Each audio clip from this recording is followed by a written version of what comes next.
Mungkin setelah mengalami peristiwa yang sebelumnya, di saat itu dimana kita ulas sebentar ya, Andy Curie dan Jackson Hyde terdampar di The Confluence yang merupakan hamparan lautan hidup interdimensi di mana lautan tersebut menghubungkan seluruh ruang dan waktu. Mereka pun terpisahkan karena Jackson Hyde terdampar ke tempat yang lain dan disinilah kemudian cerita pun dilanjutkan. Saat ini Andy Curie terdampar di sebuah pulau. Hal terakhir yang dia ingat adalah di saat dia bersama Jackson melawan monster laut raksasa yang merupakan pelindung The Confluence. Jackson pun mampu melarikan diri dari tentakel binatang itu dengan menyentrumnya dengan elektrokinesisnya, tetapi Andy terlalu lemah oleh racunnya untuk membebaskan atau mengendalikannya. Untuk memaksa Jackson meninggalkannya, dia pun memotong kakinya sendiri. Tempat Jackson digantung dengan pisau hidrokinetik. Dia pun berusaha memberitahu Jackson sebuah pesan untuk diberikan kepada orang tuanya, tetapi sayangnya Jackson tidak dapat mendengarnya. Ketika dia terbangun dari pingsannya, saat ini kakinya terlihat mengeluarkan darah yang terputus dan dia merasakan sangat-sangat kesakitan. Andy Curie meminta bantuan dan secara tidak sengaja menyerap sekelompok ikan glimmerfish yang kemudian berubah menjadi bentuk kaki palsunya. Sosok suara telepati pemilik ikan glimmerfish merasa kesal kepadanya karena telah menjadikan ikannya menjadi kakinya, di mana juga Andy Curie tidak terlalu menyukai jika ikan itu menjadi kakinya. Suara itu menuntutnya untuk mengembalikan ikannya.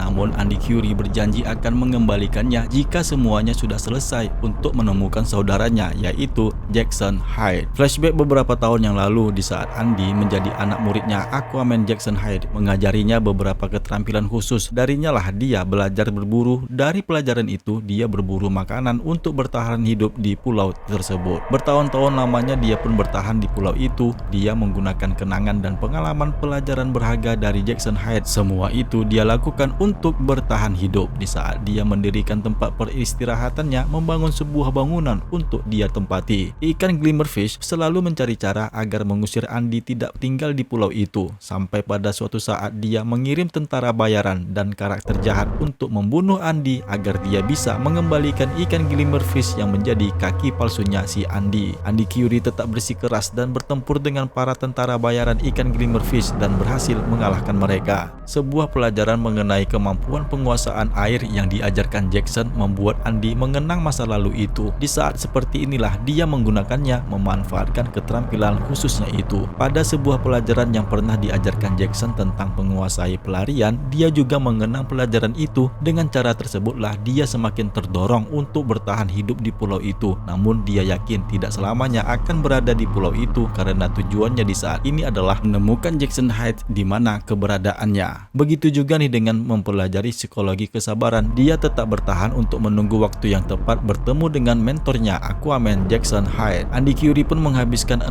tahun berikutnya melakukan perjalanan melalui The Confluence. Semua itu dia lakukan untuk mencari Jackson, mengasah keterampilannya dan melawan apapun yang menghalangi jalannya. Dia akhirnya melacak Jackson ke Neptunus, tempat Jackson Hyde ditahan. Dia menggunakan kemampuan telepatinya untuk membuat plankton bercahaya menyusun diri mereka di permukaan air untuk mengeja kata-kata kalimat Aquawoman's alive, ya Aquawoman masih hidup. Jackson yang sebelumnya percaya Andy Curie sudah mati melihat tampilan itu selama upaya melarikan diri terakhirnya dan menyadari mantan muridnya itu ternyata masih hidup dan akan menyelamatkannya. Di saat itu Jackson awalnya kewalahan dengan jumlah dan senjata penjaga yang lebih banyak menyerangnya, tetapi gelombang pertempuran berubah ketika Aquawoman berhasil berjuang masuk ke kantor sipir The Warden. Ketika dia menyadari Jackson telah ditahan oleh orang-orang Neptunus selama bertahun-tahun, dia menyerang mereka dengan marah, mengancam akan membunuh mereka semua. Jackson pun memberitahunya bahwa itu bukan cara mereka dan membiarkan orang-orang Neptunus tetap hidup agar mereka ingat siapa yang telah mengalahkan mereka. Mereka pun akhirnya berhasil melarikan diri ke permukaan dan Jackson Hyde pun memerintahkan Andy Curie untuk melepaskan makhluk yang dia kendalikan. Begitu mereka merasa aman, Andy Curie pun menangis karena stres yang mereka alami. Jackson pun menghiburnya, meyakinkannya bahwa dia telah berhasil melakukannya dengan baik dan pada akhirnya mereka akan sampai di rumah dan cerita pun selesai.